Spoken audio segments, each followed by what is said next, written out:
Hello and welcome to the Science Fiction and Fantasy Marketing Podcast, the show where we help you establish your author brand, increase the size of your audience, and sell more books. I'm Lindsay Baroker, and I'm here with Jeffrey Poole and Joe Lalo this week.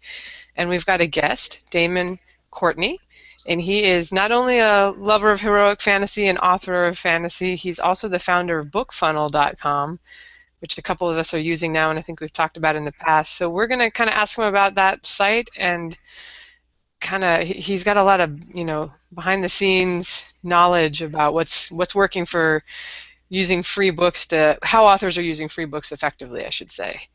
But Damon, why don't you kind of get us started telling us about your books and kind of how you got into writing and self-publishing? Okay, I've read fantasy my whole life, ever since I was a kid. I think the probably fifth grade, my teacher assigned us The Hobbit, and I had always, as a kid growing up, I was the one who always wanted to be the wizard and fight the dragons, and not the cowboys and the Indians. That was of no interest to me. So when I found The Hobbit, I was like, wait a minute, they have books about the things that I like, because this was back in the 80s when there was not nearly as much fantasy as you can find now. And then my wife got me a Kindle one Christmas. I begged and begged her, and she said no, because you'll blow all our money on books. And I finally convinced her to get one, and I said, well, look, you can buy these books that are just a few bucks a piece. And I picked one up, not knowing anything about it, of course, and I think that's a lot of readers coming into ebooks, especially for the first time. They don't know the difference between self-published and traditionally published. They see a book, it's a few bucks, the cover looks nice, and they try it out. That's what I did. And I really liked it. I mean, it was just a fantasy book. It was dragons and wizards and people fighting each other and that sort of stuff, and that was the kind of thing that I liked. So, but I was surprised when I got to the end, and the author's note sort of, detailed how it was always his dream to write, and thank you for reading and that sort of stuff. And I kind of, dawned on me that he just sort of written and published this thing himself. I'm like, wait a minute, you could do that? You can't do that. And I started looking into it, and this was 2000, end of 2010, 2011. So when things were really just sort of starting to steamroll, and that was really exciting, because I'd always sort of harbored a secret dream of being a writer, but the thought of going through sort of the traditional, here, please approve of my book and anoint me, just sounded uninteresting. So when I read that book and realized that you could actually do this, I said, well, I'm going to try it. And I told my wife, I told her over dinner one night, I was like, I've been thinking about writing a book. And I was already 30,000 words into it, but I hadn't had the courage to tell her that I had already been writing something, because, well, I didn't know if I was going to actually do anything, or if I would even see it through to completion. At that point, it was just sort of a lark. But I did publish that book, and then published the second book and the third book, and that sort of completed the trilogy. That was November of the year before last, and I finished publishing that book, and then immediately went to work on Bookfunnel. And since then, I really haven't had a chance to get back to my writing yet, other than ideas and notebooks, because all my time has been spent sort of invested in building Bookfunnel. Yeah, I can see where would be time consuming, especially since I know you're the guy that answers if I say, help, my user is cursing me because something went wrong with Bookfunnel. I got email right back from you. So is it still is it pretty much you and your wife running it, or? It's me and my wife, and we have a couple of part-time doing reader support, a couple of girls doing part-time reader support. So you see most of the messages are going to be signed Julie, who is my wife. But that's it could be one of four people answering, even though they're all signed by the same person, because we actually found that readers get really, really annoyed if they think they're talking to more than one person. They start getting frustrated, and they're telling me that, well, Julie said this, and I was like, no, that was me. I was Julie. And so we just found that it was easier if it all looks like it's from one person, then it's great, because they tell me, oh, Julie, you're so helpful. Thank you so much. Well, okay. I'll take it. Nice. And I guess for those who haven't heard of Bookfunnel yet, maybe we should ask you kind of what it is and how what did you see in the industry that made you want to start it?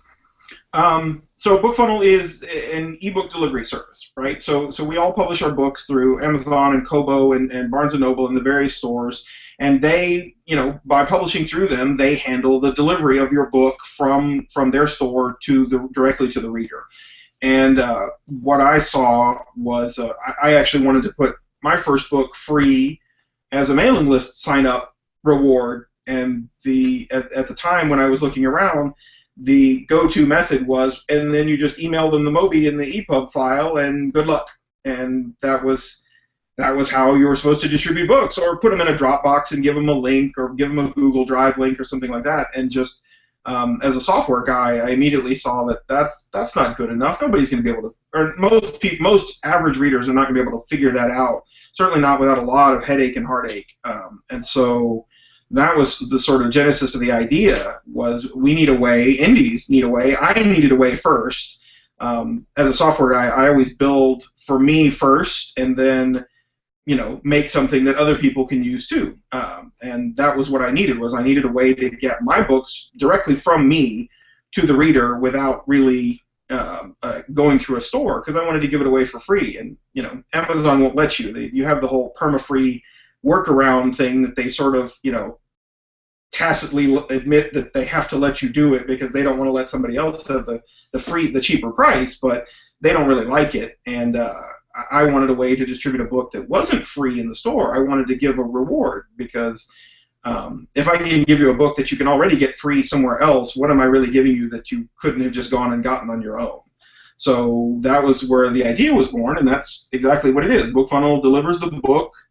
You upload it to our service, and then we deliver it to the reader based on whatever device they have when they come to us to get your book.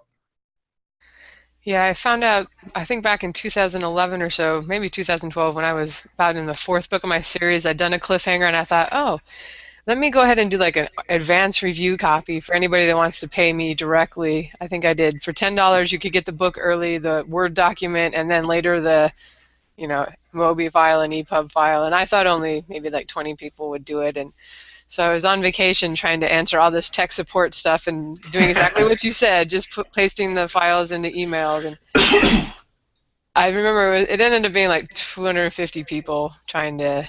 Wow. Which is nothing compared to like some of these romance authors and people, or what you might get nowadays. But to do it all by hand was a pain in the butt. And then, as I found out, as you're saying, like we think because we know how to do something, like it's easy to open an EPUB file on your iPad or whatever, that all of our readership knows how to do it, and the tech support is just a hassle, and it's totally something you want to foist off on someone else, because after a while you just want to strangle people just a little bit. They're your fans and you love them, but a mild strangling perhaps to people that cannot Google things and from there. Well, I was really surprised. I'm still surprised how many readers we get every week who, for them, this is the first ebook they've ever read. We get so many people every week who say, I've never read an ebook. They've only ever read print. And so, but they got a free book, and people will put in a little bit of extra effort for something free, right? It was like, well, if you're going to give it to me for free, I guess I'll put in an effort to try and get it. But we get a lot of support requests that says, I've never done this before, and so sometimes the first question is, do you have a reading app on your device? Because sometimes they just, well, I don't have a device. I have my phone and I have a computer. Okay, we can work with those. Which would you rather read on? And surprisingly, a lot of people read on their laptops, which just sounds like a terrible reading experience to me. But one of our rules is that we try to get it to whatever device and whatever app they want to read on, regardless of what my personal opinion of your reading habits might be. But we do get a lot of people for whom it's their first ebook, and I'm a techie and I'm in indie publishing, so for me, 100% of the people in my world read ebooks. My mother was the last holdout, and when I bought her a Kindle Fire, she, mostly stopped reading paper too. Yeah, and we totally forget too. Like now that I've been in it for 5-6 years, I'm like, what do you mean it's your first time downloading an ebook? I mean, it's 2016. But yeah, and then Amazon makes it so easily that they never have to. It just appears magically on their device. So. Right. All right, well, let me hand you to the guys to ask a few more questions, and then later we're going to see if we can figure out some strategies that we could, our listeners could be doing to All right. distribute those free ebooks and get more readers. Excellent. Yep. All right, so I've been using Bookfunnel since Lindsay first mentioned it a while back. And in my case, I'm using it to help my beta readers get the books loaded on their devices. It seems like this is mostly a product for indie authors, which is good because that's mostly our audience. Mm-hmm. I'm sorry, go ahead. Okay. Go ahead. That was more of a question. I didn't mean to cut you off. We do see mostly indie authors. We do see a lot of the hybrid authors, people who are traditionally published, but for a lot of them, their publishing houses really don't want anything to do with sort of short stories, novellas, and all that. They're just like, yeah, sure. If you want to go write a short story in that world or that ties into that book, you just go and have the big fun. But we're only interested in publishing your novels and things like that. And so we do have the sort of several of them that are traditionally published. They don't have self-published books, but they're looking to us to hand out their free short story. They do have a mailing list. They have built a presence of fans either on Facebook or Twitter, and they want to just be able to say, hey guys, I wrote this free short story. And again, they're at least from the evidence that we get, again, they don't give us their detailed marketing plan or anything, but from the things that they have said, their traditional publishers are not very interested in that little novella that you wrote or whatever. That's so cute. You wrote a short story. That's so cute. You go and do whatever you want to do with that. And so we do have some, but yeah, generally I would say it is for, I'm an indie author. I built it for me, and I built it for other indie authors because we needed a way to be able to distribute books from outside that system. And I guess you could say that Bookfunnel is yet another platform, but we're not selling books. We're not a store. We're just a software as a service. We're here, you pay us, and then you just distribute your books. You do it any way you want to do it. We're providing you the tools to do it. Yeah, it's funny, like one of the things I was going to ask was if you think there were any uses for it for traditional authors. And what we find more and more on this show is that good promotion is good promotion. If it works for indies, it works for traditional, and sort of vice versa. So it stands to reason that if you as an indie are going to be trying to fulfill some books, then a traditional author could be trying to do the same thing. And I think that they learn a lot. I mean, I don't want to say there aren't things that we can't learn from them, but I think they learn a lot more from us because we move faster. We jump on trends and we try new things, whereas in any business, not just publishing, but think about the battle but sort of between Microsoft and the rest of the world. Microsoft was it from the 90s all the way up through the early 2000s, and now they're Microsoft, but nobody fears them the way that they once did, and instead Microsoft had to turn around and kind of pivot into the smaller things that other startups were doing, because what you're doing in big business, it's great, it works for a while, but then those smaller fish come in and start eating your lunch, and you better figure out what they're doing and start doing some of that yourself. Yeah, it's a little bit like that Moneyball, where it's like you can really act intelligently and become successful, but if you have money, you can act more intelligently and become more successful. Yeah. All right, so naturally, Bookfunnel focuses on ebooks and loading them onto the platform of the reader's choice. Do you foresee expanding it beyond ebooks at any point? We get a lot of questions about audiobooks, and that's probably the next place we would expand to. The hardest part about expanding into audiobooks is just distributing audiobooks. Ebooks are 1 megabyte, 2 megabytes, 5 megabytes a piece, and audiobooks are 500 megabytes a piece when you get done all through. When you're talking about it, especially when you're dealing with fantasy or science fiction, you get one of those fantasy door stoppers in MP3. Even if you chunk the MP3 down to a really low bitrate encoding, it's huge. They're gigantic. And so, and I mean, we get people who can't fit a 1 megabyte book on their Android device because they're out of storage. So I think conquering audiobooks is really more figuring out the distribution. And I think that probably the way that Audible and the way that anybody would naturally do it is you stream it. So we'll stream the audiobook to you with the option to download the whole thing or even the remainder. Okay, I'm up through chapter 10, I'm about to get on a plane, give me chapter 11 and beyond and store it on my device and I'll just listen to it on the plane. And you'll have to free up enough space to do that. So audiobooks is the next one that everybody keeps asking us to move into, and that we're sort of have our eye on. And then the rest is direct sales. That's the other big question that we get a lot: is how can I sell from my website and have you guys do the delivery? And that is something else that we're looking at probably for later in this year. Yeah, those are basically the two things that I was thinking of. The only other thing I thought of, and it's a fairly small market, but like what do you call it, comic book. There's fewer indie comic book developers, but I'm sure they also would be looking for a way to distribute their stuff. They would, and they have the same sort of problem that we have, in that there's a couple of markets, and that's it. That's the only place that you can go, and they're even more limited in the ebooks. They're probably closer to the audiobook market, where Audible is really the only game in town. I mean, you can sort of distribute audiobooks from some other places, but really it's all Audible.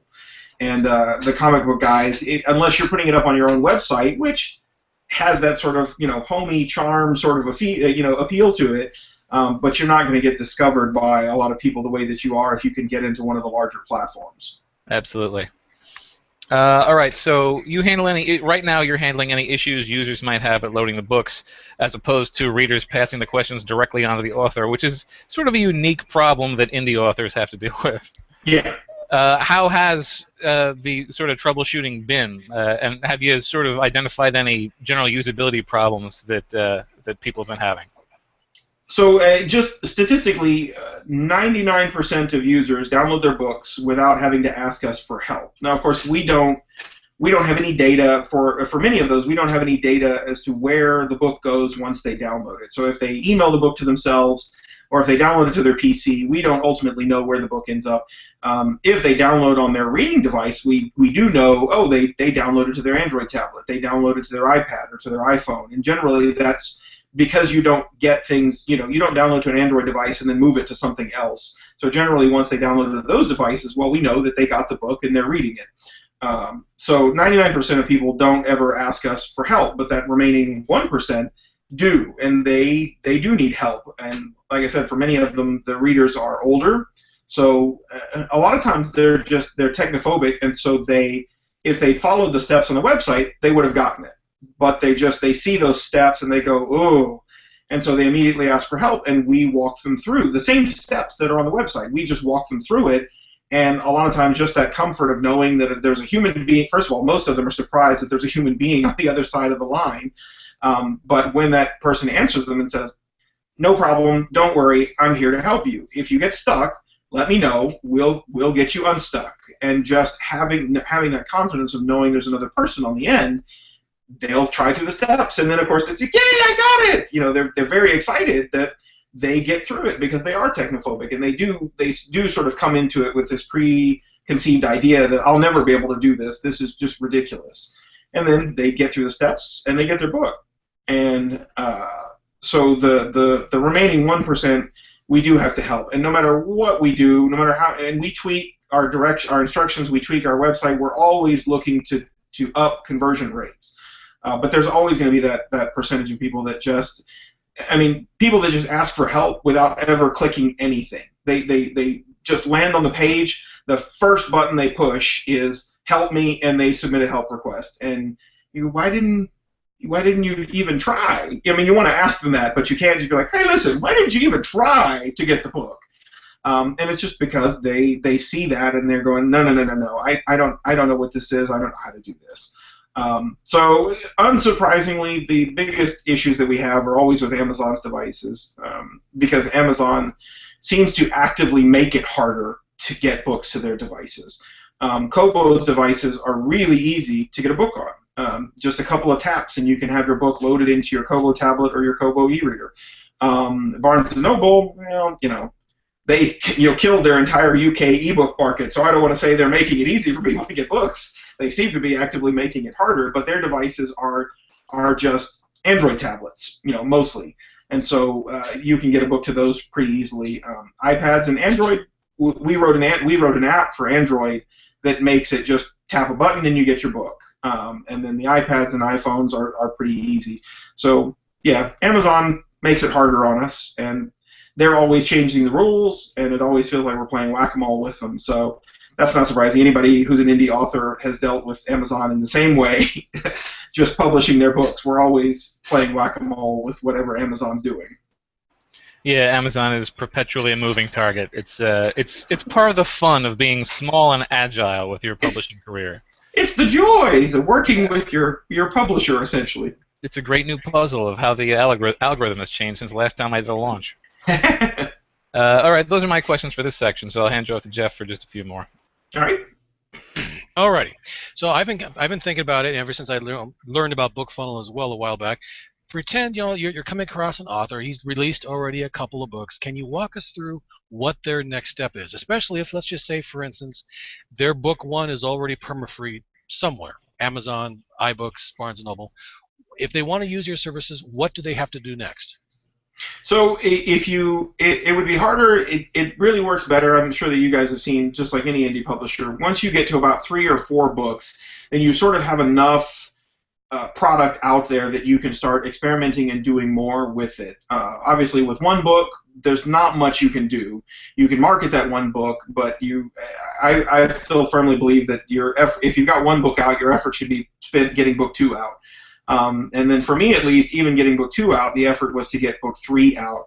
I know that, like Nick Stevenson in his Reader Magnets, first 10,000 readers, he basically says your first book is perma-free on all the stores. So that's there for discoverability. You know, if you put a book free on Amazon, when mine was perma-free on Amazon, I would get downloads every day, and that's with me doing no marketing effort, not releasing any new material, nothing that was really grabbing anyone's attention, but it would still get downloads every day. From where, I don't know. And so just being on those stores, and I would get some downloads from Barnes & Noble and Kobo at lower rates, obviously, but you know, I would find readers there. And then Nick says, you know, offer the second book for free from your mailing list. So, you know, you're basically, in the case of my trilogy, I'm giving you the first 2 books, and hopefully, if you finish reading those 2, you're interested enough in the story to see where the third one goes, and you buy the third one. And again, that works better if you have a 4th and 5th book, or a longer series, or even a second series that follows on that you can sell them. So if you had 2 books and one was already perma-free, then I would still probably offer the second book for free to get on my mailing list, even if I didn't have something else to sell them, because I'm firmly in the camp of I'd rather make a reader than make a sale. So I'd rather get somebody who found, you know, let's say they discovered my first book on Amazon, they really liked it, and then at the back they say, hey, listen, get the second book, join my mailing list, and then get them on my mailing list where when I have the third book ready, I have them ready to read it. And I found that to work pretty well for me, and I know that works for a lot of people. Because by the time they're 2 books into a series, they're a little more invested than the first book. I've read several first book in series and then went, not really interested in continuing the rest of that. But if I get past the first to the second, unless the author just really blows it with the story, I'm pretty invested at that point, and I want to see what happens. Even as the characters go on and maybe start doing annoying things, I'm just like, well, that's annoying, but I still want to see how all this turns out. All right. So in that example, then, if you're recommending, you know, book 1 perma-free, book 2 that you're giving out as an incentive, should the author then remove book 2 from Amazon and then give it to you to distribute it, or how would that work? Oh, no. Leave it for sale. The beauty of having the books for sale on Amazon, even if you're, I would say if you're exclusive to Amazon, but if you have your books everywhere and it is up for sale, what people really see is, hey, this book 2 is $5, and he's offering to give it to me for free. And so that's a really great incentive. And we tell authors that have because we have authors who have a perma-free book everywhere and are still offering that same book to get on their mailing list. And while that works, we do occasionally have readers who discover that it's up on Amazon and then sort of feel like they gave up their email address for nothing. I could have got that book anyway, and you kind of cheated me, and you gave me a book that you were.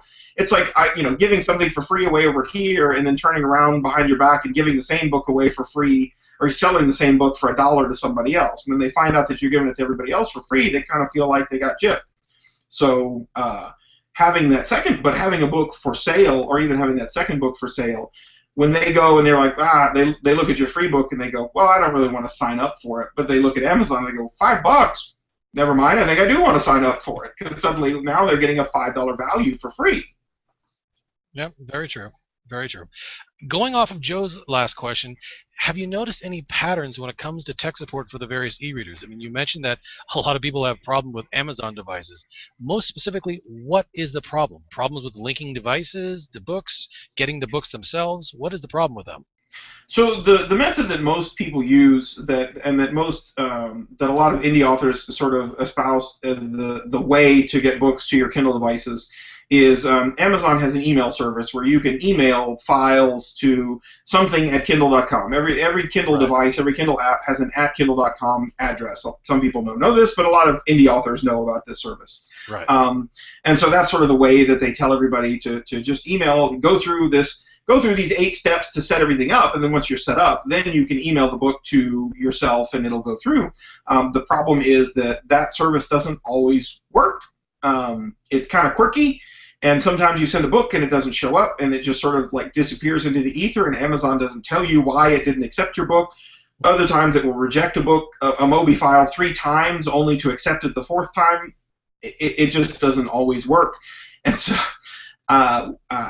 we used to use that method, and we got so much tech support from people who were asking questions that we couldn't answer. I emailed the book, I followed your steps. Why isn't my book on my Kindle? I don't know. Once you emailed it to Amazon, you sort of thrown it into a black hole, and you're hoping it comes through the wormhole on the other side of your device. So we found other methods. We use other methods to get the books to your Kindle, to different Kindle e-readers and Kindle Fires, and we try to do that as much as we can wirelessly. For us, for most people, sideloading is what we call it in the industry. Sideloading a book onto a device means grab a USB cable, plug it into your computer, copy the book, and paste it over here. And for us, that's the worst method and the last means of getting that. That's the last resort. They can't get it any other way. Okay, we'll help you get it with a USB cable. But we would prefer to get it using one of the other methods that we have.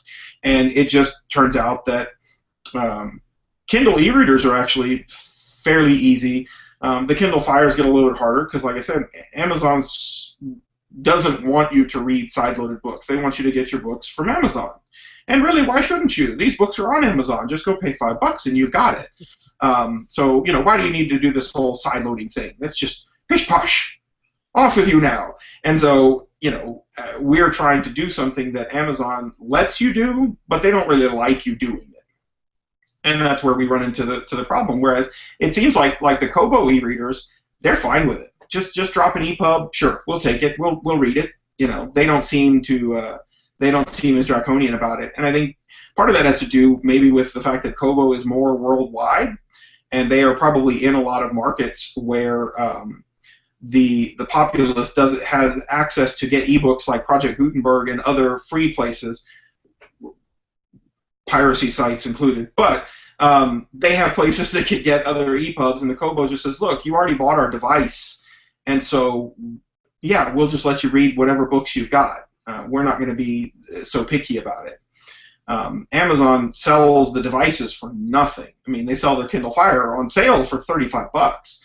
So they're really, if you buy their tablet, they're not making anything if you're not buying the books from them. So they really don't want you getting books from other places and using them on your Kindle Fire. They want to get them on their Kindle Fire. But therefore, they don't want to necessarily block you from doing it. They're just not going to make it easy for you to do it. Right. Yeah. Well, they admit that you probably have other books that you got from somewhere, so we'll let you do it. But yeah, we're not going to make it easy, and we're not going to make it pleasant. We try to make it pleasant. That's our goal. Is there any type of client you'll turn down? Foreign speaker, foreign book, authors that write in the erotica. I mean, anything there that you make you go, we probably shouldn't. No, I mean we have a lot of erotica on our service, and we don't pay much. Early on we saw every book coming through, and now we have thousands of authors, and they're uploading books all the time. So we really don't have any visibility. We we don't have somebody who can pay attention to all the books that are being uploaded every day. And so, and I don't really care to. You're welcome to distribute anything that you want. If you have a readership for your book, then by all means, go and get those readers and let them read your book. We have had a few people who've had foreign translations ask us, and our only response to that is we can't support a reader of another language. Our support staff is all in the U.S. We're all English speakers. So you're welcome to put up the German translation, and we are happy to help a German citizen who can also speak English if they ask us for support, but we cannot support in German. We don't have any other language support at this time.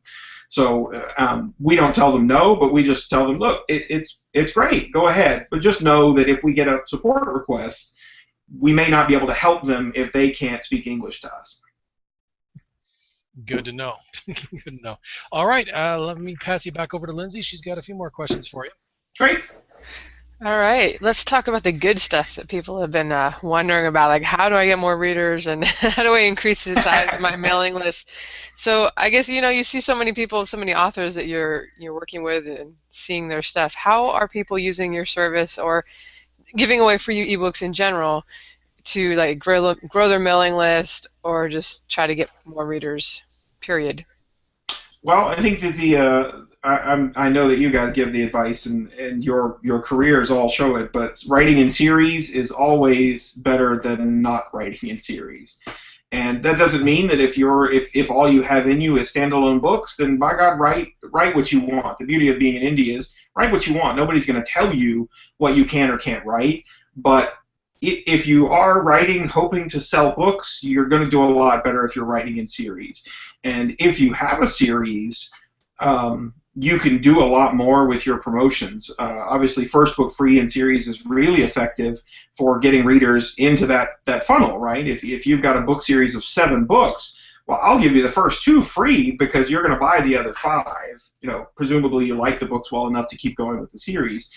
And so obviously the first book free in series we see a lot of, and that is still effective now. And I don't have any metrics as to whether it's as effective as it used to be. I know that generally free is less effective than it used to be unless you happen to be one of the lottery winners who gets a book bub. But giving away that first book free is really nice. Like I said, we get a lot of readers who have not read a lot of ebooks, or for some even it's their first ebook. And so giving your book a try, especially when they've never done ebooks before, is kind of a leap for them. So having it be free just really lowers that barrier. Probably the most effective thing that you can do that we've seen marketing-wise is exclusive content. And I talked about this on the self-publishing podcast, but we have some authors who are, with a series that they're already publishing, they are offering exclusive content like a novella between book 1 and book 2 that you can only get by signing up for their mailing list. So they're not putting it up for sale. It's not on Amazon. It's not on Kobo. It's not anywhere but their mailing list. And it's not. You still get the whole series. So they're not locking up one of the books in their series as an exclusive, which I think would be a really terrible idea, to take one book out of a longer series and say, nope, you can only get it here. Then readers are going to really feel like they've been cheated. But if you took a novella that comes between, say, book 3 and book 4, or a prequel novella that says, this is how the gang got together, and you made that sort of exclusive, well, the reader can still read the series. They can still see how the whole story plays out, but here's a little extra. Here's a little side story that happened that you may not know about, and you can only get it right here. And for me, I'll give you my email address for that, because I want to know. I like that stuff. I want to know those little side stories. I want to know what happened to those characters. I want to know how they got together, right? So having that sort of exclusive content is really, really effective at getting people onto your mailing list, because they can't get it anywhere else. And a lot of times, we see it sometimes with an author who has their book on our service, but it's 99 cents on all the other stores. And yeah, readers just be like, whatever, I'll just go buy it. And they'll just, for $1, I will. And for me as a reader, I won't give you my mailing list for a 99-cent book. I'll just go buy it. once you get up to about the $5 range, well, now I might give you my my email address to get that $5 book. But if you've got a book that I can't get anywhere else, and tout it, make it big, exclusive, only through my mailing list, then that works really, really well. And then I think once you have them on your mailing list, if you can keep doing that every once in a while, drop a short story that's just for mailing list readers, that will have a lot of retention on your mailing list, particularly if you have a big series that people really love. Yeah, that's great advice, and I'm actually doing it right now. So I have to say, of course, I agree that it works. I did a prequel that's not available anywhere else for my new science fiction series, and it's been out about 6 weeks since I first launched the series, and I've gotten almost 2,000 new subscribers to that list. Obviously, the books are selling well, and that helps. Right. As I say in the back, and then if you want the prequel with this character who's kind of turned out to be a favorite character in the series, and it explains how he came to be where he was at the beginning of the first book, you'll sign up. And it's been amazing. I've gotten like 40, 50 signups a day, and compared to my regular mailing list that I've had for like 5.5 years, I'm quickly gaining ground on that, where I just say like, oh, sign up for news and contests and information, and and I'll email you stuff. So how many books do you have in the series that you're running right now? I published the first 3 almost all at once, and then Okay. I just published the 4th one. So it's This is your space opera, yes? Yes, it's Okay. been great to have that momentum by throwing 3 out there at once, and trying Kindle Unlimited.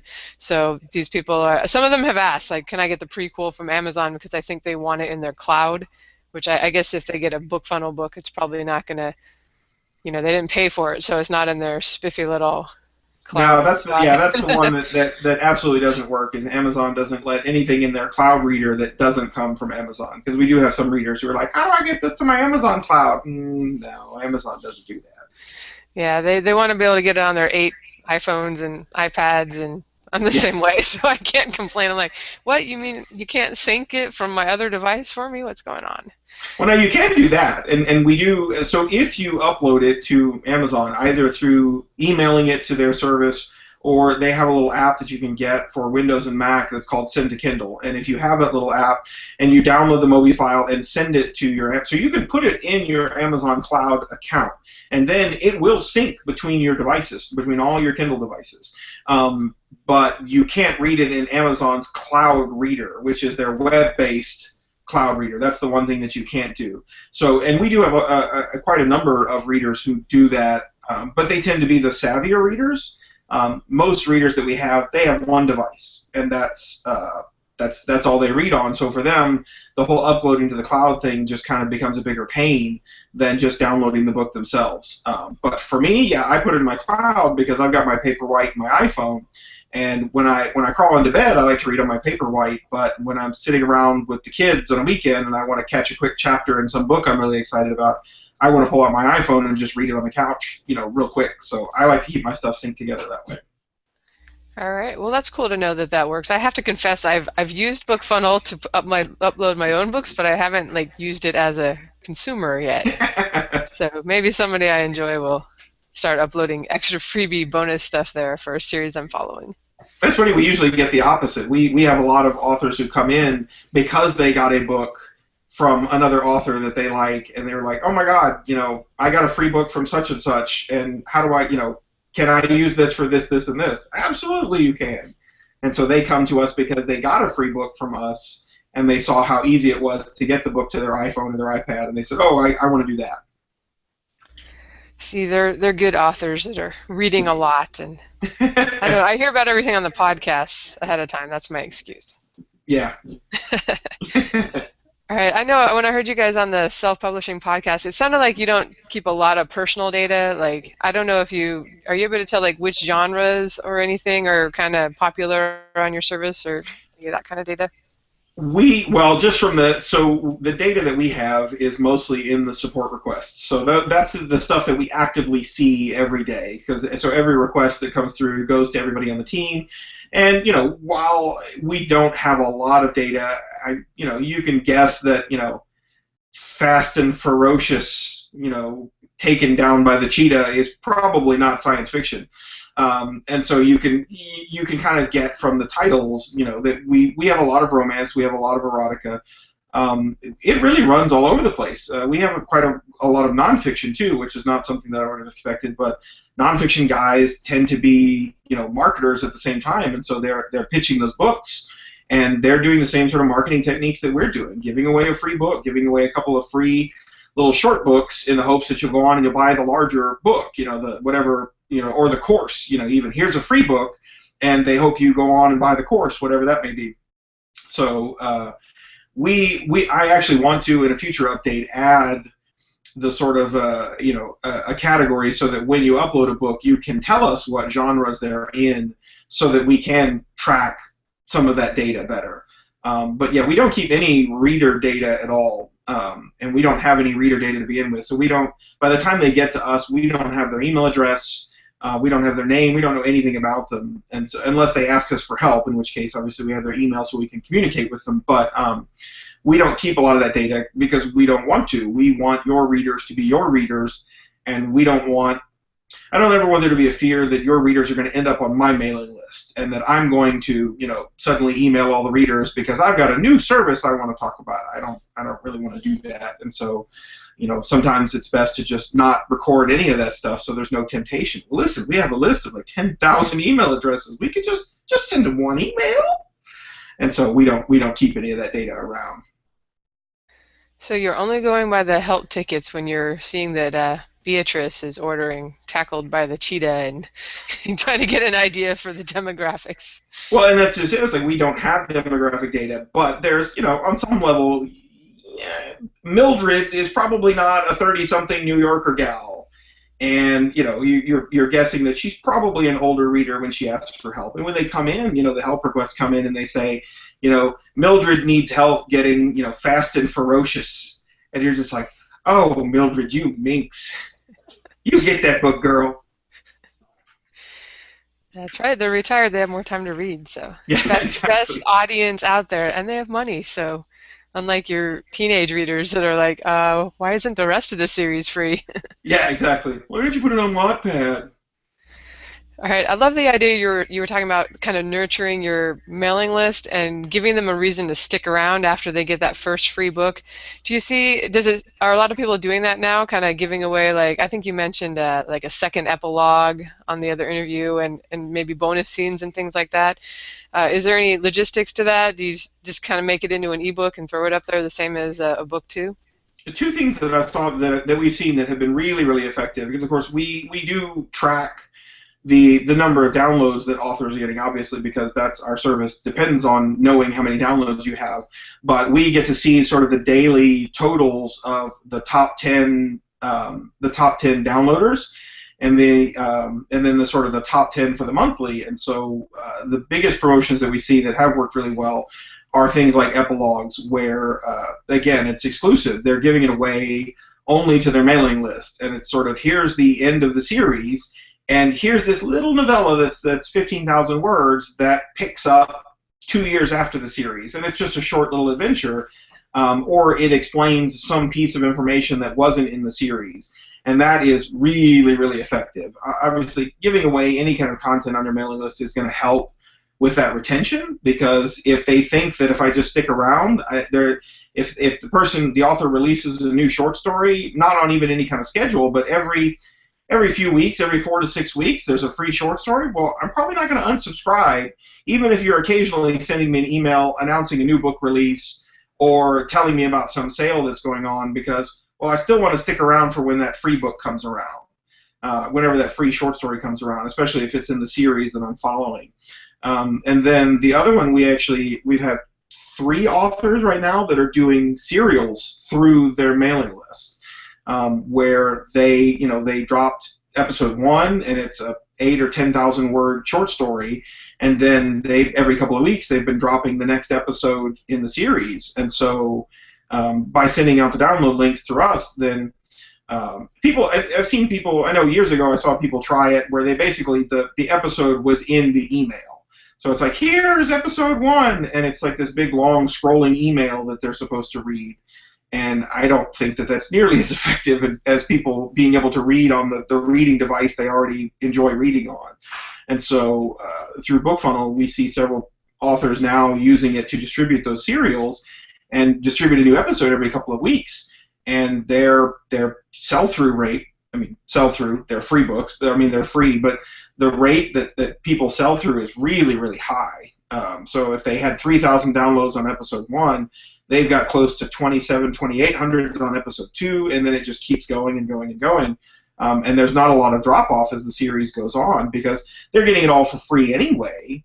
And each episode is only 8 or 10 or 12,000 words, and so the author is sort of, I would assume, again, we don't know their marketing plan, but I would assume is writing these sort of in between the larger novels and the other things, the other projects that they have going on. But man, the retention on their mailing lists, at least as far as our downloads are concerned, is really high. They don't have a lot of drop-off between episodes at all. Yeah, that sounds like a really great idea. And this is making me wonder if anybody is actually got especially maybe the nonfiction people, a mailing list that they're charging for and then delivering the content via Bookfunnel. I don't know if you have any way to know that. We would have no way of knowing. I know that we do have a few authors who are using us as a sales platform, even though we haven't built that. They're basically selling from their website, they collect the money, and then they give them the download link from us to go and get their book. The danger with that is that the download link, there's no way to automate that doesn't make the link available to everybody else in the world. So anybody who bought the book could technically then give that link to anybody else, and then everybody else could go get the book that they just paid for. So we tell authors, yeah, we're going to build a sales platform at some point, but we don't recommend using us for sales right now. Hasn't stopped authors from using it, because they're going to do what they're going to do, And some of them are successful. And the only way that we even knew it was by getting a help request from somebody who says, I bought this book and now I can't load it onto my Kindle. And we're like, what do you mean you bought the book? And then we go look it up and like, oh, okay, yeah, this guy's using us to sell books. Okay. Yeah, we've had a couple people on in the past who were doing Patreon too. So I was thinking, well, that would be like if they're getting their money from Patreon, then here's an easy way to deliver the ebook to everybody instead of just putting it up like in their private forums for people to have to read on their computers. And that might be how the serials are being done. Again, we don't even see really where the traffic comes from in most cases, and so it might be that that the episodes, to us it looks like they're giving away the serial for free, but it might very well be that those people are signed up on Patreon and that's how they're getting the downloads. Okay, question for those who are doing like an epilogue or just some bonus scenes or something, because this may possibly apply to me. Yeah, just off the top of my head, I was thinking. I'm sure the readers are curious. They're all wondering, or the listeners, whoever's out there. If I have a short story and I don't want to drop $500 for a cover for it, let's say that's how much I'm paying for the rest of my series, do you feel you need a cover? Because I know you guys have a spot to upload a cover, or what would you do if you're just doing like bonus scenes or something like that, or would you get a cheap cover done, or what are your thoughts there? If I were doing science fiction, I would probably look for a cheap cover on DeviantArt, and pre-existing art that I could just take, some piece out of, and oh, here's a planet, there's a starship, perfect, slap a title on it. I don't think it's absolutely necessary, especially if it's bonus content that you're already giving to your existing list. Well, they're already on your list. They want your stuff. So the fact that your book doesn't really have a cover up there, if it just had a cover that said the title and your author name and on a nice blue background, it's probably good enough. And we've actually had several authors who did that. They just said, well, this is just content for my mailing list. I don't have a cover. And so they go in and they make a rectangle in paint, and they just put the title and the author name on there, just so that the reader knows, okay, I'm in the right place. That's the book I'm looking for. And then they slap it up there and they move on. For exclusive content, I wouldn't say that it's absolutely necessary, because they want your stuff, right? If they're already on your list, they've already given you the email address. They've already said, yes, I want to read the stuff that you have. So I mean, in any case, a good cover is always going to look better than no cover. So. All right, I'll see if I can whip together a stick figure spaceship in MS Paint or something, or whatever I've got on my Mac. All right, last question for me. I heard you mention on your other interview that you've seen a lot of romance authors doing round robin giveaways and Mhm. using your site. Could you just kind of, I was curious about that and I wanted them to ask you more about like what you see that they're doing and how that could be effective. I think the most effective thing that we've seen is, a group of romance authors get together and they all say, okay, it works better if you're offering up books that you haven't offered up before, but it can work just as well because you're reaching new audiences. So let's say you take your first in series free, and you've got 8 authors, and all of them are going to offer the first in their series for free. Well, everybody on my mailing list has already read my first book. Presumably, that's why they got on the list in the first place. But Lindsay, you have a list, probably far more sizable than mine, but you have a list, and your readers are fantasy readers, or in this case, we're talking about us as romance authors. You're a romance author, and so your readers are romance readers as well. So everybody's offering up their free books to everyone else's readers. And so on day one, it's my free book. And so all the other 7 authors in the list say, hey, for the next 7 days, we're going to be doing a free book every day from some great romance authors that I love. And so on day one, it's my book, and the other 7 authors all let's say the other 6 authors, they all send it out to their mailing list and say, here's Damon Courtney. It's a great book. I read it years ago, love it, whatever. And then people on those lists get the link and come and download the book. And then on day 2, it's your turn. So then I would send to my mailing list your free book, and so does everyone else. And then they just go around and down the line. The beauty is, especially in romance, but I think it can work in any genre, is that the romance readers are so voracious that they're always looking for something new to read. And they're especially looking for something that an author that they already love has recommended. If I really like your writing and you tell me that this other writer is really good and this book is really good and it's in a genre that I like, I'm probably going to go check it out, And so those have been really, really effective because, if you take 7 people on and each one has only 1,000 people on their list, well, that's still 6,000 more people than you could reach just sending it to your own list. And your own list has probably already read it. Yeah, it definitely seems like a great idea. And I mean, those are almost up there with like BookBub results. If you get enough people with a middle to large size mailing list and can get exposed to new readers, it sounds like a good idea. Absolutely. All right, well, let me pass you to Joe for some more questions. All right, so it's fairly common to only want to give away ebooks to a small group, like we were talking about sign-ups or like contest winners. And we've all heard horror stories of the link going out to the wrong mailing list and people accidentally giving away a huge number of books. We also often hear that horror story didn't really have a terrible outcome. Either it didn't impact sales much or it actually helped sales. So do you feel like there's a danger in over-distributing a free book, or is the more the merrier? As an author, I guess, and as the Bookfunnel guy, I don't think, if you're making it free already, I say give it to as many people as you can. And that's usually what we tell authors, because we do get authors sometimes who say, well, how do I prevent this link from going out to everybody in the world? Well, you can't. I mean, if you share something on the internet, it's the internet. And chances are good, even if you can stop the link, somebody's going to put the file up on a torrent, or it's going to show up somewhere anyway. So for me, if it's a book that you've already got free everywhere, the more the merrier. Give me as many readers as I can get, because my hope is still that once you read book 1, you're going to want to go on and read the rest of the series. And I'm happy to give you book 1. If you'll take it, I think for me and for a lot of indie authors, the greatest problem that we have is obscurity, not piracy.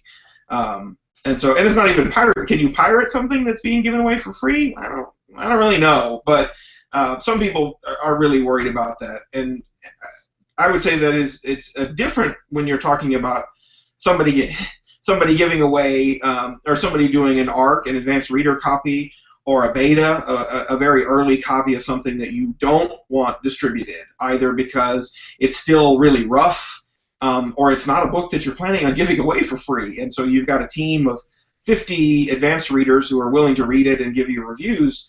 and you don't want that book going wide. You don't want it getting shared, particularly if you're an author who has a longer running series.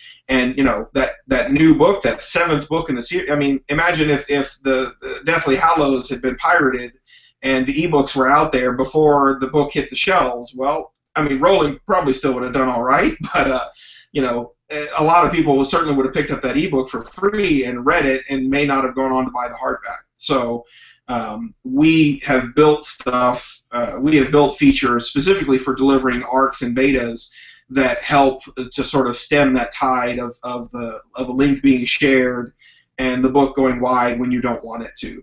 But for me, if it's a free book that you're already giving away to everybody, yeah, just let it be free. Let people get it, because your biggest fear is going to be, or your biggest problem is going to be, that nobody read it, not that everybody got it. It's true. It's like you were saying earlier, like what you're mostly looking for is readers, and ideally once you have enough readers, then sales are just going to naturally result. Right. All right, so a point that opponents of free books will make is that the giving away a book devalues ebooks overall. What are your feelings on that? I would say that it can for some. Certainly some readers are going to look at that and go, well, if you're giving away for free, how good can it be? But, I mean, there's 6 billion people on the planet, so a lot of people can say they don't want my free book, and I can still make a living. For me, at least, as a reader, I am more apt to try a free book or a 99 cents from an author that I've never heard of before. If I don't have a personal recommendation from a friend or another author, a fantasy author who has said, this is a really great book, all the fantasy authors that I read are also fantasy readers. So if they say, I really like this book, it's a really great fantasy book, I'll probably go give it a try. But if I've never heard of you, but you have a nice looking cover, if you're $5, I'm probably not going to try it. I mean, honestly. But for 99 cents or free, I'll at least download it and give it a read through the first 10%. And if you can grab me, then I'll read it. And if I like your first book, chances are good I'm probably just going to buy everything that you write. I'm looking, anytime I'm done reading a series or I'm done reading books by a particular author, I'm not looking for the next book to read. I'm looking for the next author I can find. And when I find that author, I'll just tear through their whole catalog. Assuming everything's in the genres that I read, which is pretty much sci-fi fantasy. So. Yeah, back when I was, like, it's funny, when I was reading most voraciously, it was prior to the Kindle, and I had the problem where, because I was such a voracious reader, I had to buy books 3 at a time. So I was always looking for a series, and they're like, oh, this is a good series. All right, I'll buy the next 3 books. Yeah, exactly. Just one more question before we hand you off to Jeff. Amazon obviously is a fan of small periodic windows of free promotions, since that's the only thing they'll technically allow you to do to get a free book, whereas indies will go to great lengths to make books permanently free. What are your thoughts on a permanent price drop versus periodic promos? Well, I think Amazon's biggest the biggest thing they're trying to do there is not so much that they don't want a book being free. I would definitely say that if a book is only free every once in a while, you're probably going to get more people to pay attention to it than if it's just kind of sitting out there for free all the time. But like I said, when mine was free, I would get 2 or 3 or 5 or 10 downloads a day, and I had no idea where they were coming from. So just having it sitting there means that somebody is going to discover it. I think Amazon's motivation is more that they're in the business to make money, and so giving away a book for free that is normally $4.99 means they're not making any money when they give it to somebody for free, and yet they still have to pay for the infrastructure, which is, I mean, it's not a lot. It's pennies, fractions of pennies for somebody like Amazon, but still giving away a book for free earns them nothing. And so their hope is we'll give it away free for a few days, and then other people will buy, will come back and buy it after it goes off sale, or we'll go on and buy the rest of the series if there's a series. So, but as an indie author, I am looking. Obviously, I want to make money, but I want to make readers more than I want to make money, because I want a reader like me who will be a lifelong reader if I get them to just look at my stuff and like my stuff. Then I'll read every book you got coming out. So you want a reader like me, and so giving me something for free says, here, try it. Tell me if you like it, and if you like it, I got more. Absolutely, I definitely agree with that. All right, so I'm going to hand you off to Jeff for the last set of questions. All right. All right, so Kelso Price here. I have a hypothetical situation for you. It's something I've personally done a few times, which has actually worked out well. What are your thoughts about having one of your titles, as like one of your perma-free books, like in my case I had to, take them both off the perma-free, make them back to a normal price, give it, I don't know, a month or so, then turn around and put them back to perma-free again. Because for whatever reason, Amazon's algorithm says, oh, hey, look, something brand new that's free, and it just, the number of downloads spike like crazy. I mean, do you think that's a good idea to do it, or should you just either leave it perma-free or just flat out take it off and give it a longer amount of time? I think it's worth trying. I know that for me, when it was first perma-free, I got a lot more downloads. And again, not from any efforts on my part. I mean, I certainly wasn't telling, I wasn't advertising, I wasn't telling, there wasn't anywhere where I could just shout from the rooftops, I have a free book, please take it. It just happened that I was getting 20 and 30 downloads a day. So I do think that Amazon's algorithms are programmed for newness, right? And that, that a lot of that may come from just the book selling industry to begin with, which is, you know, new always sells better than old. And so Amazon is certainly going to push those new ones. And so you see it, right? You know, you put it on perma-free and you're getting 20, 30 downloads a day, and then it starts to slow. And at first I would have assumed, you know, I haven't tried what you did. I just assumed that it sort of reached its saturation point. The people who were going to get it for free had already gotten it. And so now we're doing 2 or 3 downloads a day, and that's probably just where it's going to hover for forever, you know? Yeah, it was interesting. It was 'cause the first time I did it, man, it just skyrocketed all the way up to #1. I was strutting my stuff around here, and eventually it petered all the way down there. And then it must have been 3, 4 months later, something happened where I don't know if Amazon went, nope, no more perma-free, even though I didn't do anything. And I watched the number of free downloads just drop off. I'm like, well, you little lily-livered insert your own adjective here. So I'm looking at, I see the problem that Amazon it's no longer perma-free, and it took me probably, I don't know, 3, 4 weeks to get them to go back to perma-free. But the moment I did, it blew up again. I was like, okay, well, I'm not doing any advertising or anything here. I'm just trying to get it back to perma-free. Something kicked in and went, hey, look, a brand new free title. Spread it out to everybody, and everybody downloaded it. I'm like, huh. So I hadn't seen that. I hadn't seen that, but I absolutely believe that that's true, because we all know that Amazon favors new stuff. Oh yeah. So yeah, absolutely. The book came back to free, and they said, "Hey, there's a new free book." You know, because they're not. I mean, their programmers are pretty smart guys, but they program it for certain, you know, situations. But then, you know, when it comes back, if it hasn't been free for a while, then they might go, "Hey, this one's free again. Everybody check it out." And they do. They give you a bump when things are new and hot. So exactly right. All right. I noticed that your own personal books are presently enrolled in KU.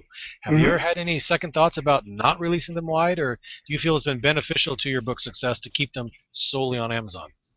They have only been in KU for 3 or 4 months, and honestly, that was my admission that my efforts are all focused on Bookfunnel, and I don't have any time to put the effort into my books.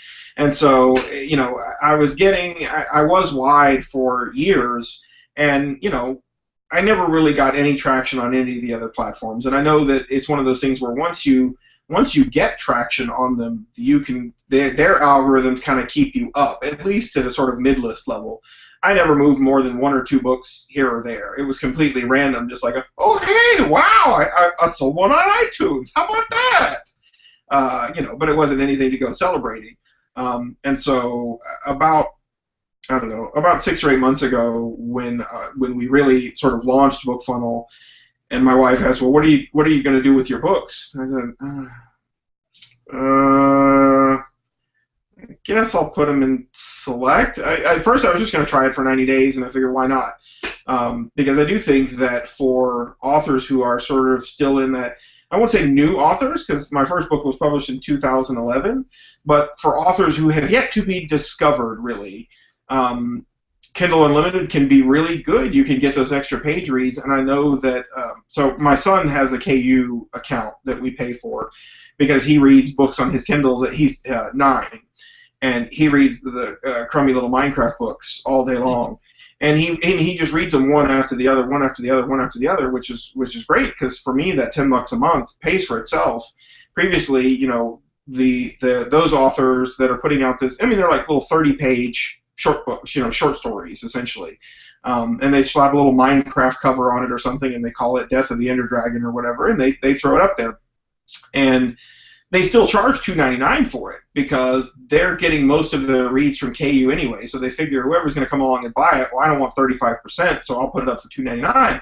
Except that he can tear through one of those books in about 45 minutes, and then he's like, "Dad, will you get me the next book?" He brings me the first one, and it's, "Dad, can I get this book?" $2.99.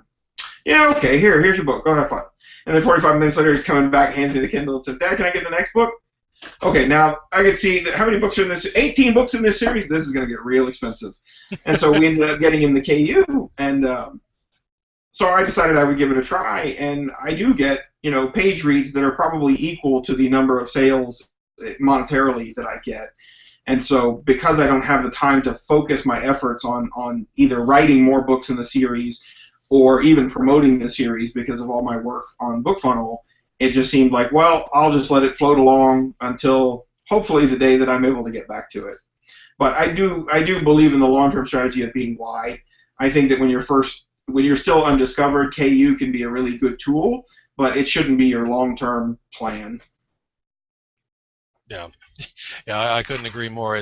I like the just to get the initial bump and just get it out there, and then after the 3 months, I'm like, okay, it's in my case, I did all of this ebooks and everything right in 2010 where it was really taking off, and I've already had readers in other countries going, excuse me, your new mystery book, why can't I get it? And I have to go, because I don't know really why. I was lazy. I don't know, but so I'll go ahead and release it there. But alrighty, that covers it for me. I did have a third question, but you already covered it with your perma-free questions there. So let me hand you back to Lindsay so we can wrap this up.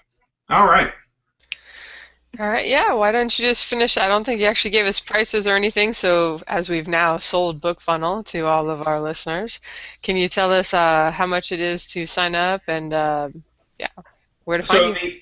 Well, it's bookfunnel.com, and our lowest plan starts at $20 a year, which is like $1.67 a month, and we have that plan so that really anybody can use it. Anybody can afford to use it, even if you have one book, even if you're just starting out and you're just trying to figure out the whole marketing and free books and things. We wanted a plan that everybody could afford to use because we think that it's a service that indies need to use. You can certainly still distribute your books from your own website, from a Dropbox link, or from several different methods, but readers are going to struggle with it. And a lot of times they'll struggle and they won't ever ask you for help. They'll just walk away mad. And we don't like to see that. So we wanted an account that lets anybody try it out. And then it just goes up from there based on the number of downloads you have and based on the features that you need to use. So things like our ARC features for private download links and watermark files and things like that start at the mid-list level, which is still $100 a year, so still not a huge investment. And then it goes up from there to publisher plans, which most indie authors would never even need. So, but yeah, we try to keep it really affordable. I'm an indie author at the same time that I'm a programmer, and they always tell you shouldn't be your own customer because you should be shooting for customers that are better than you. And I'm kind of a cheapie, so I was just like, well, but I'm at a place in my author journey that $20 a year, I could easily spend that. But $100 a year, well, my books aren't making a whole lot of money, so I don't know that I could afford to justify that expense. And so I wanted something that someone like me could still afford to do. Yeah, and do you get 500 downloads a month with that $20 a year? Yeah. Is that what it is? Yeah, so $500 that's actually, a month. for a lot of people, that's going to be sufficient who are just starting out. Or if all you want to do is give away advanced reader copies to your 200 people, that's going to be plenty. Absolutely, and we have a lot of authors who are quite comfortable with that plan because at $500 a month, that's a lot. I mean, I would be thrilled if I could give away 500 copies a month right now, and I'm not even able to push that many books. So. All right, well, why don't you tell us your first book and how people can get it so we can try to help you download a few copies here. So my website is damoncourtney.com, and my books are currently in Kindle Unlimited, so they're only available on Amazon. The first book in this series, the series is called Dragon Bond, and the first book is Baptism of Blood and Fire. and it's a shorter book. It was the first book that I wrote, and I think I said in the beginning when I didn't even know if I wanted to do this, it was really just sort of well, I think I'll try it. And it turned out being a pretty good book. I say that as somebody who's read fantasy his whole life. You know, obviously I'm biased, but I think it turned out to not be total crap. So, but because it's actually a shorter book, it's pretty easy to read the first one and decide whether it's something that you're interested in. I do use the word okay, so I'm just going to throw that out there. That and you know, I discussed that with my editor. So Garrett Robinson is not going to read your books. Yeah, Garrett and I disagree on that, and he said, and I've said that it's personal opinion. My thinking is it's kind of like my friends and I used to play Dungeons and Dragons, and we would argue over things, and then somebody else who didn't play would walk into the room and they're like, "You realize you're arguing over like people riding on dragons, right?" And we're like, "Yes, but can they ride on a dragon if it's going 120 miles an hour? That's what I want to know." And they would think that was just absolutely ridiculous that you would have the argument. But by God, I'm going to have that argument. So yeah, and my argument is it's a fantasy world. The word okay can exist because it's not actually medieval history. It's actually fantasy. There are dragons standing next to them. So. All right. So the Bookfunnel guys' books are not in Bookfunnel, just to clarify. No, not yeah. I'm not dog food. That seems wrong. I'm not eating my own dog food right now. But no. Okay. Well, I will put a link to your books in the show notes, and this is going to be episode 88. So anybody who's listening, come on by marketingsff.com and check it out, and we'll have the links to Bookfunnel and anything else I can think of when I'm writing them up.